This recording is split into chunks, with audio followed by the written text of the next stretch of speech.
Okay, Mr. Watson here, and in this video we're going to be covering politics.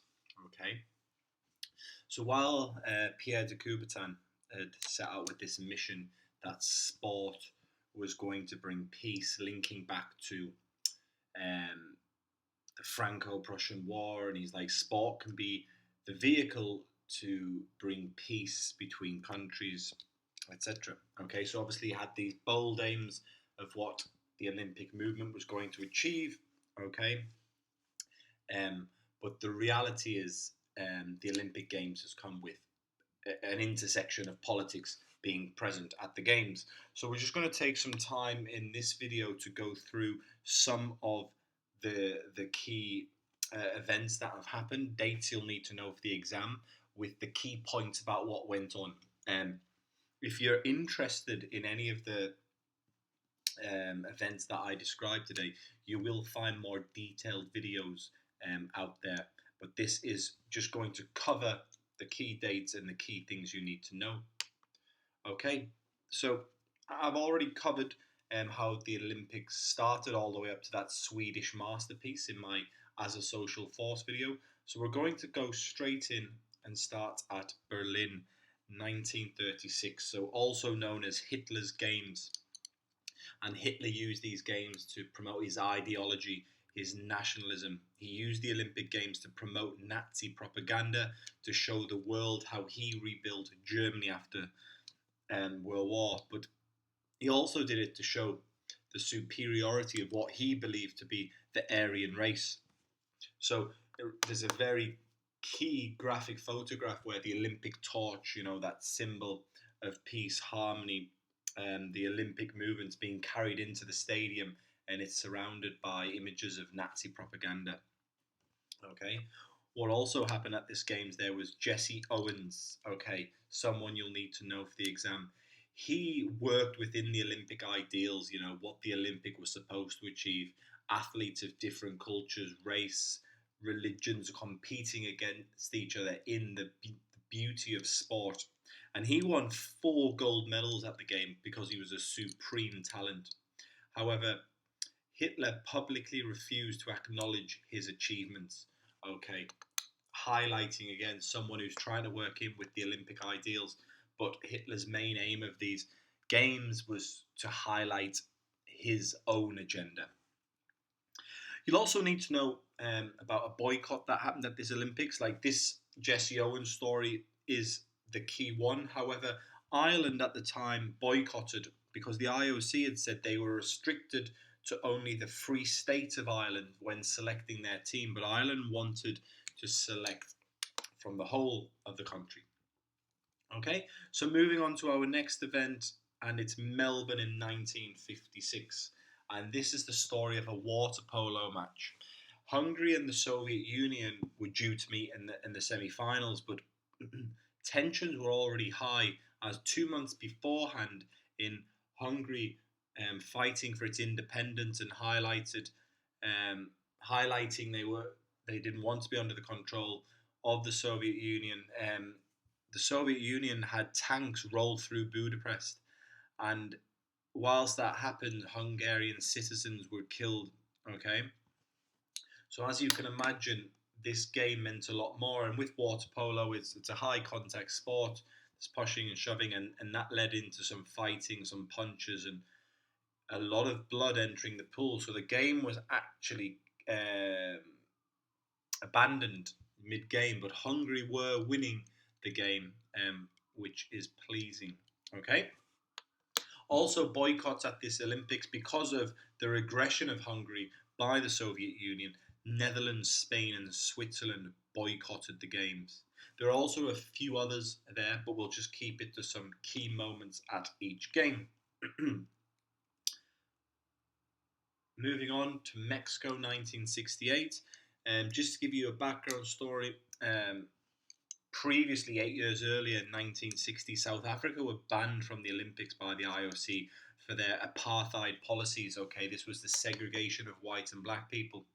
Okay, so this was going on in the world, and the Olympics was trying to move towards equality. They wanted this cultural diversity at their games. This was the aim of the Olympics. However, this, in '68, 8 years later, America was in the height of its civil rights movement, and two athletes, John Carlos and Tommy Smith, a very famous picture. They made their salutes of Black Power on the medal stands to show what they represent. However, citing a breach of the Olympic spirit, and they were deemed to have taken personal politics into the Olympics, the USA National Olympic Committee and the IOC removed the men and sent them home. And yeah, they were shamed for bringing personal politics into the Olympics. Okay. A little bit further, and we have what some classes the lowest point, the biggest shame on the Olympic Games, where we had the act of terrorism. Israel, which were a newly formed country, sent a small delegation to the games. Okay, they were going there in peace and harmony due to conflicts they'd had previously with Germany. So they were showing the spirit of the games, what it's all about. Let's go there. Now, after a disaster in Berlin in '36, Germany had gone the other way, and there was a lack of security at the '72 Games, and this allowed Palestinian terrorists to enter the Olympic Village and specifically get into the dorms where the Israeli athletes were sleeping. Now, basically, in a nutshell, there was a botched rescue attempt by the German police, and what's happened is all of the Israeli athletes have ended up being killed by the terrorists. The German police did manage to kill some of the terrorists, but the key point is these 11 Israeli athletes, they went in the spirit of the Olympic Games to show that sport can bring harmony, and they've ended up, all of the team have lost their lives. Okay, so a big shame on the Olympics in this one. Moving on, and we got Montreal '76, and this is where something I learned myself about there being the two Chinas, or a battle to beat China. And Taiwan wanted to compete under the name Republic of China, and Canada weren't really sure what to do. So what they did is they wouldn't allow them to get visas, or would not grant visas to compete at the games. So in the end, this has ended up being a boycott. Taiwan didn't compete, but kind of banned as well from competing. So this was a key moment, and in the history of this, and China didn't really start competing in the Olympics until 1980, and to be second in the medal count, regularly highlights the work they're doing in to compete medals, and we will look at that win all at all cost ethic in a different video. And there were also boycotts at this '76 Games linked to the apartheid policies. Again, New Zealand All Blacks, the famous rugby team, they toured South Africa before the Games, and African nations weren't happy about that. But the IOC standpoint was saying, well, we can't control the New Zealand rugby team. But these African nations, they wanted them banning, South Africa were banned from competing at the Olympic Games, so they wanted New Zealand not to compete. However, New Zealand were allowed to go to the Games, so as a result, numerous African nations boycotted the Games. Okay, and then we go to 1980, Moscow, and this is where the USA boycotted this Games. President Carter did not allow them to go, and this was due to the Soviet Union invading Afghanistan. Okay, so the USA boycotted the Games, and 65 other countries followed. This was a huge boycott. However, it needs to be noted that some American athletes were disappointed because back then there weren't as many competitions such as Europeans, yearly nationals, etc. So they're waiting 4 years for their big moment, and it was taken away. And this is where it links to governments using athletes as pawns. That they'll make their stance through not allowing their athletes to compete. And this is where the conversation started: are boycotts the right thing? The athletes lose out, and you're going into this supreme talent, and it's about the best be the best.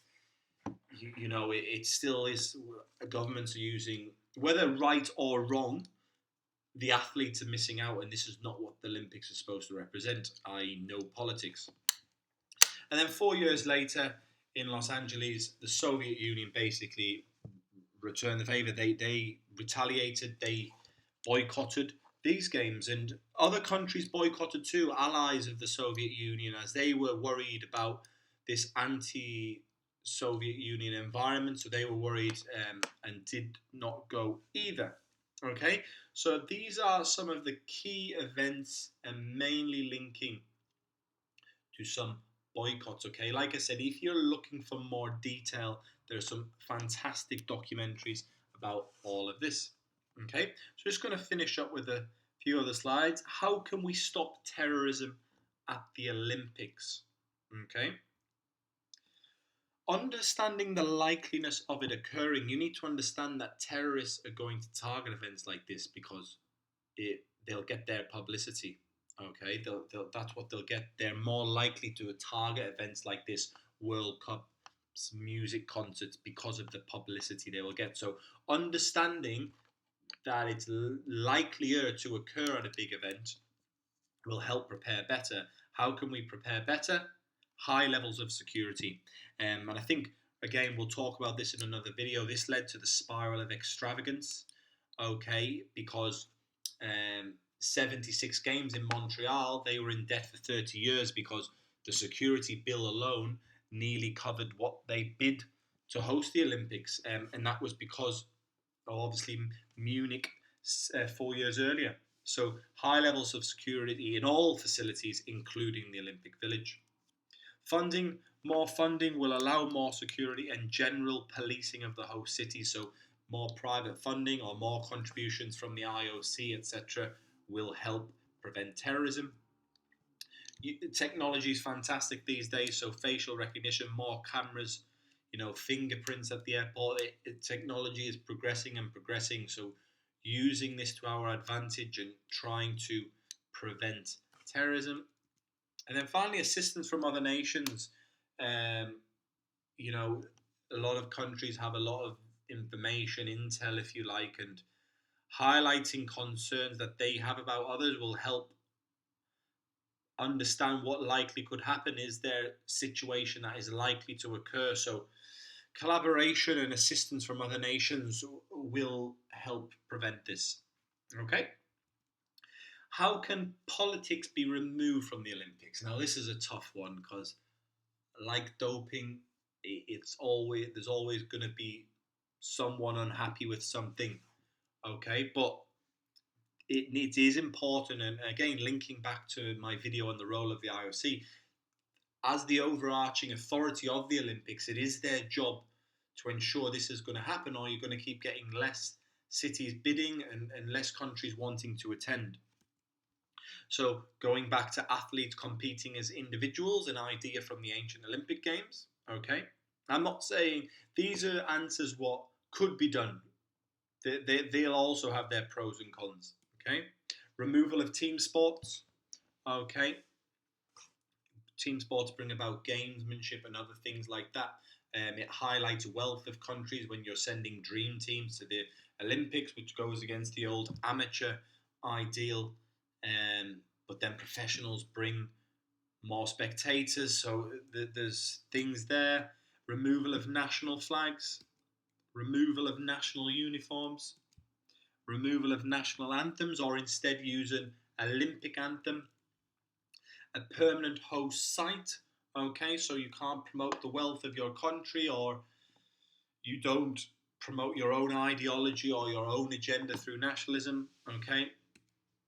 Or IOC to fully fund the costs. Take away the costs that cities have to do, and then they may feel less pressured to do all of this stuff. Okay, not an easy thing to do though, but there are some ideas of how politics can potentially be removed. And let's finish on a positive note. How can the Olympics leave a positive legacy? Because this is why cities want to host, in that it'll leave a positive legacy in that city and in the country. Okay? After you've built the Olympic Village, use it for housing. House the public there. Doesn't need to be destroyed, okay? Make it affordable and use it for extra housing.